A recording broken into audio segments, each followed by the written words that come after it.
Hello everyone, this is Razorflamekun, and in this episode of the Oblivion Let's Play, we are going to be going through this dungeon, Fort Virtue, regardless of what kind of dungeon it is. First thing I'm going to do, though, is even though I made a whole bunch of potions, we didn't make any potions for light. And I need to make potions for light, so that we can go ahead and I also need to make some for feather as well. So let's see. Can I get some for feather? Yep, I can.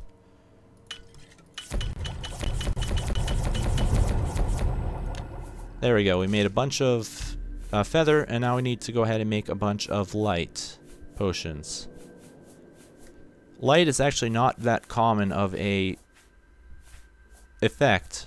I only know of a few ingredients that actually have a light as the milk thistle seeds is the best one because I know it has light.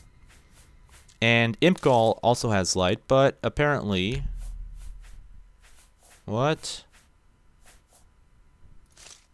the heck? Oh, it doesn't have light. Huh, my bad. I thought it said that it did. Ah, we got white seed pods for light. So there we go. We made a bunch of light potions as well.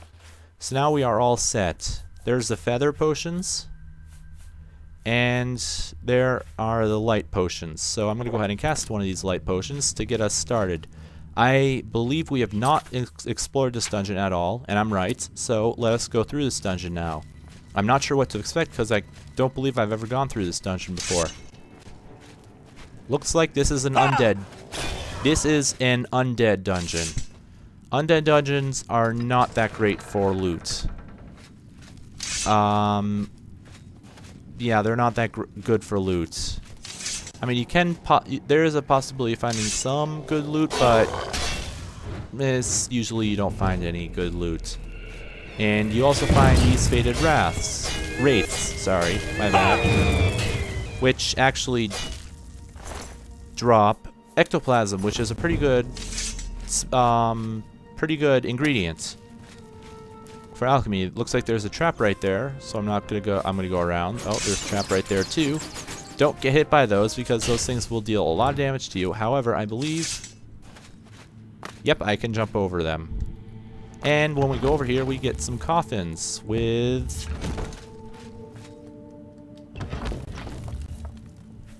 absolutely nothing in them. Worth anything, that is. So that daring jump above them was kind of above these. Ow. See what I mean? They damage you a lot. Anyways, let's see what this dungeon doesn't look too long. I can't really say for sure how long it is, but it could be fairly long. Or fairly short. I can't remember, because I don't think I've ever explored this dungeon before. So, let us continue on. Oh, there's an ancient ghost, which actually seems to have the ability to cloak itself. And it also drops ectoplasm, and I didn't pick that up for some reason. So what we need to do is continue on through this dungeon until we find the boss chest. Like, holy crap, that was quick. Holy crap, this is a short dungeon. I did not expect this dungeon to be this short. But I guess it is this short. Open average lock. We now open this lock. And there's a... oh, wow. There's a lot of good stuff in here. Holy crap. We got a skill book here. We have a base ring of strength, which is a ring, which I'll get into later. And an orcish shield, which I'm not going to pick up. Rings. I'll get into rings right now. Rings are an additional equip you can wear that fortify an additional skill if they are enchanted, like this one is. This increases my strength by 6 points, so and it fortifies it by 6 points. So it adds 6 to my strength. And Battle of St. Creator is something that increases your blade, so that's really good for a person like me.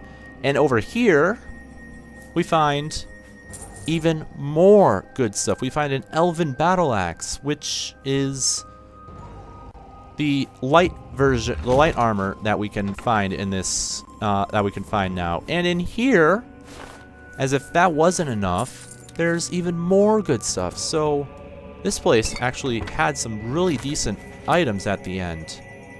Really, really decent items. Wow, I wasn't expecting this dungeon to be this good for items. But it seems like there should be a way to get up there, but I don't know what it is. Oh, duh. Right here.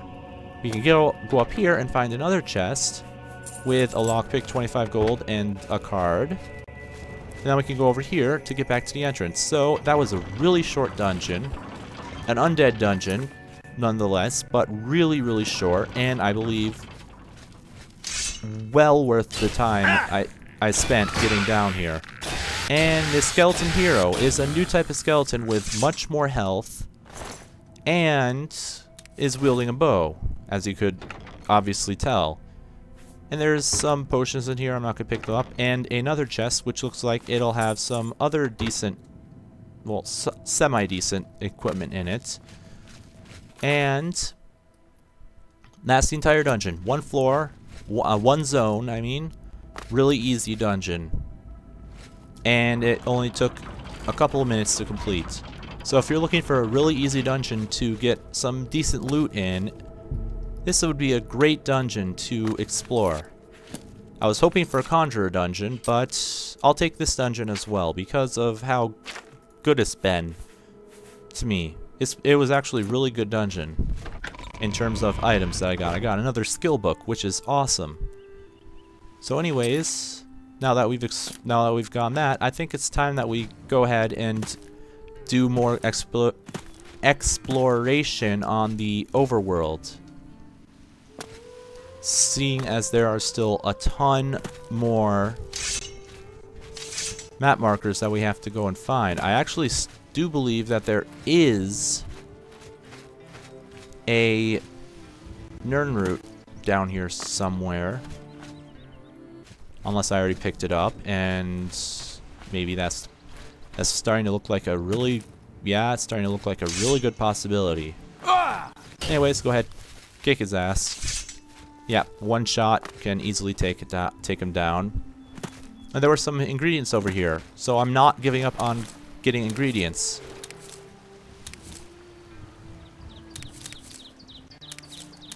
Because they're plentiful, and if you can pick them, why not? Just, why not? That's sort of my whole mantra on ingredients. They're there, pick them up. I mean, why not? I mean, I guess if you don't want to deal with it, you don't have to, but it's actually pretty easy. Over here is a bandit. Just a regular bandit. I thought it was a bandit hedge wizard at first, and she's wielding a silver mace by the looks of it. Yep. And bandits usually drop lockpicks, which is really good because I think I was starting to run low a little bit. Anyways, I'm not going to go through this Fana Kasul dungeon.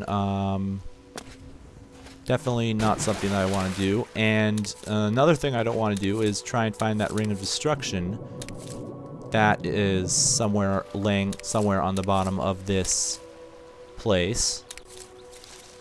It's somewhere because this place gradually slopes down, and as you could obviously tell, it's probably going to be really, really hard to find the. I'm just going to go ahead and put on this Fin Gleam, which we got a long time ago, to just see if I can spot the ring. This where is it? I think this is where it's usually supposed to be. I think. So it could have rolled down roll down a little bit, but as you can see, it just keeps on rolling down. So the ring could have rolled down quite a long ways from here. At least I believe that's the place that it spawns, but seems like there's some clams in the middle of, what the heck? What's going on here? Oh god. Looks like something's screwing up the Yeah, something's screwing up the area around here. Oh boy, okay. I'm gonna have to be right back, and because I have to fix this. This is a big problem. I probably have conflicting mods on. So, sorry guys, but I'm gonna have to cut this episode short. So until next time, this has been Razorflamekun, and may all of your days shine brightly.